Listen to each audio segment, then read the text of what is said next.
Just about here in the east, 9 a.m. out west. Welcome to Weekends with Alex Witt, and we begin with breaking news. We have two reports for you. NBC's Martin Fletcher's in Tel Aviv, but we begin with NBC's Mike Vaquera, who's in Washington. And Mike, with a good day to you, I know that you've just listened to a White House briefing on two big stories. So let's talk about Israel first. Well, you're right. We did hear from senior White House officials aboard Air Force One. The president, of course, on his way to Southeast Asia for an historic trip there. But these activities, or what's happening, unfolding in Israel and the Gaza Strip, is dominating attention worldwide. The president spoke again with the Israeli Prime Minister Benjamin Netanyahu today. He has spoken with him each day since this crisis began to unfold. They talked about that Iron Dome program, that anti-rocket defense that is, so far, from what we can tell, effectively protecting Israel from those rocket strikes out of the Gaza Strip. The president has also spoken with the new Egyptian president, Mohamed Morsi, as well as the Turkish Prime Minister Erdogan.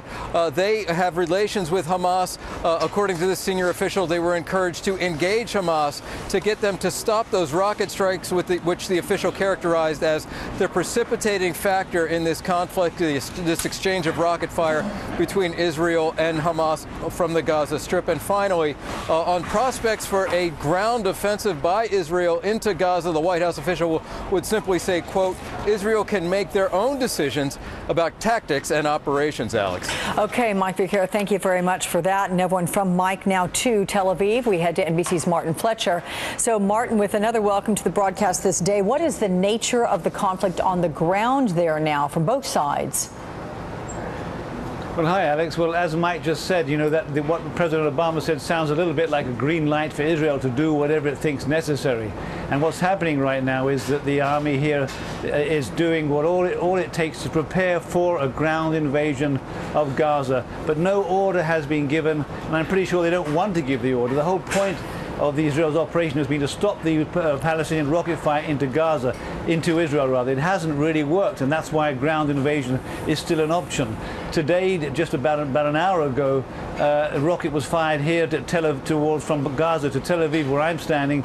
It was intercepted by a rocket from the Iron Dome anti-rocket defense system, knocked it out of the sky. But at the same time, it's a warning that Hamas still does have this capability. It's been a bitter day, a ferocious day of fighting here, especially earlier on. There were 200 rocket Air Force attacks by Israel on Gaza just in the early hours of the morning, 200. And they targeted targets they had not aimed at before. This time they went into civilian buildings belonging to the Hamas government, symbols of power, if you like, in Gaza. They knocked out the Prime Minister's office there, Haniyeh. His office was totally flattened. That was the building, by the way, where yesterday the Palestinian leader was meeting the Egyptian Prime Minister. That today doesn't exist anymore. The Palestinian police headquarters knocked out. Israel's going after these, what they call symbols of power, as an escalation to try to put more pressure on Hamas, to try to ward off the need for a ground invasion. But if that ground invasion is called for, Israel does say it's fully ready. They've ordered up 16,000 reserve soldiers. The regular army is massed on the border of Gaza already. We saw that ourselves yesterday. And last night now, the Emergency Security Council cabinet here, the Security Cabinet, ordered up a full 75,000 Israeli reserve soldiers to be put on standby for a possible ground invasion of Gaza. So everything's set for that ground invasion. I do believe nobody wants it, but at the same time, all the army is doing now is waiting for the order to go in if Israel cannot stop those rockets in any other way. And of course, there is some diplomatic activity going on too, in Egypt in particular, trying to organize a truce, even if only a 48-hour truce between Israel and Hamas. So there's a positive moves ahead going on, trying to end this diplomatically, but I don't think anybody's betting on that right now, Alex. Yeah, sounds like though all the pieces are on the chessboard for sure. Thank you very much, Martin Fletcher. Let's get some perspective on this crisis. Joining me is MSNBC military analyst General Barry McCaffrey. And with a welcome to you, sir, is there a danger this could turn into a larger Middle East war?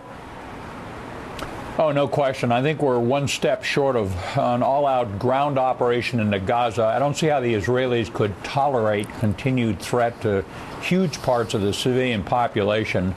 And then in the background, of course, we have the Iranians and Hezbollah on the Lebanese southern border. The Israelis are quite vulnerable to these rocket strikes, and if it went to all-out war, there'd be significant Israeli losses. All right, General, would the U.S. get involved military if this does escalate? I don't think so. I think the Iranians would be loath to actually start firing their Shahab-3 long-range missiles at Israel. If they did, that would be the ultimate red line, and I think we would get engaged. But my guess is they're going to cap this in one way or the other. Clearly, the provocation is coming out of Hamas. And they're insensitive to their own civilian casualties. So it's a very tricky situation. But I think they back off at some point. You bring up Iran, and it has been suggested that Hamas is triggering all of this back and forth to try to divert attention from Iran's nuclear program. Does that make sense to you at all? Yeah, although I think there's a terrible malignancy in the Gaza Strip and the West Bank, and the hatreds that have been generated are literally multi-generational. That's independent. But I think the Iranians have manipulated, particularly Hezbollah, but also Hamas. They've equipped them with significant amounts of rocketry.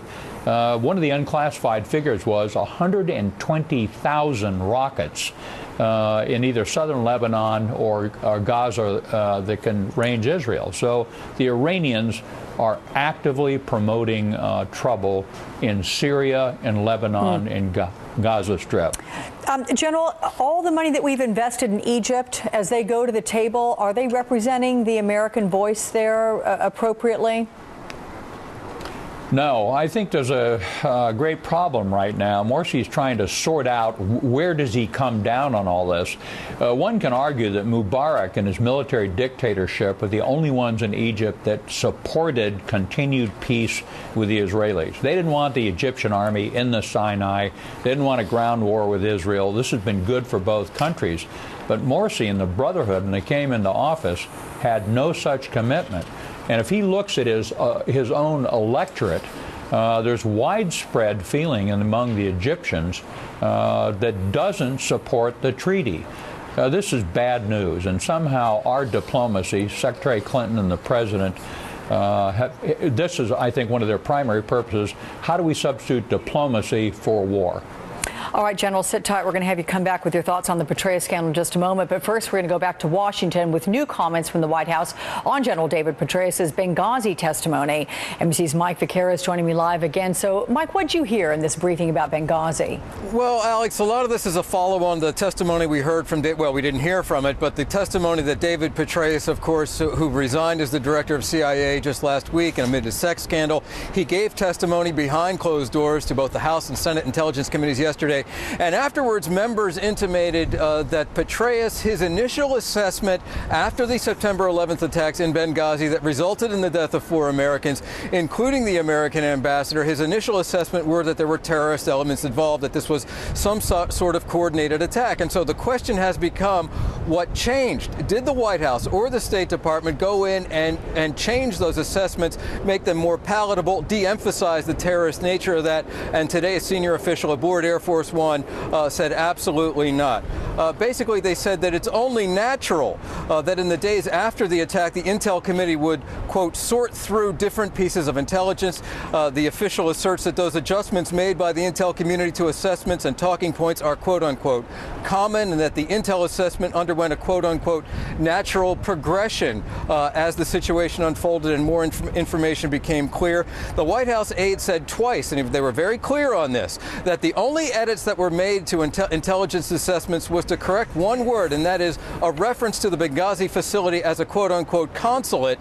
He said it's not formally a consulate. That was the limit of the changes, according to this official, that the White House made to that intel assessment, Alex. Okay, thank you for that, Mike Vaquera. Let's go back with the General, Barry McCaffrey, who joins me again. So, General, we have the GOP still suggesting that the Obama administration concealed the fact Benghazi was a terror attack for political reasons. From what we have learned from General Petraeus' testimony, doesn't it seem that the administration held back information, and if they did so, it was because a genuine national security concern existed? Well, you know, my take on this, Alex, is this is senseless political posturing inside Washington. The problem was we had inadequate ground security there. That's a State Department function, not CIA. When the thing went bad, we had this wonderful ambassador, bilingual in Arabic. He shouldn't have been there. That was the problem. But the follow-on dialogue we've had about who knew what when and how we characterized the mob, it struck me as minutia, for God's sakes. Libya's a mess. There's no government. There's no army. And it's not a success. It's probably better than having that monster Gaddafi and his family in charge of it. But I mean, that's the problem. They had to get their eyesight up. We got a war in Afghanistan going that's running us $6 billion a month and several hundred killed and wounded a month. And here we're focused on this tragedy of 4 Americans killed in a very risky situation. They probably shouldn't have been out there. That's really the finding. How about this? Might the bigger story, sir, be that the U.S. needs to provide more protection for these diplomats in places like Libya? Absolutely. And part of that was a function of budget, for God's sakes. You know, we got these global embassies and consulates and presence overseas, and if you can't protect them, we had to tell the Swiss to represent our interests or somebody else. The Brits were smart enough to pull their ambassador out and close down the operation. If we wanted to stay in there, we should have put 100 Marines at the embassy and, you know, a bunch of JSOC operatives out in the outer reaches, and we didn't do it. I'm sure some of it was just resources being juggled in the State Department for their own security. All right, General Barry McCaffrey, always a pleasure, sir. Thank you so much.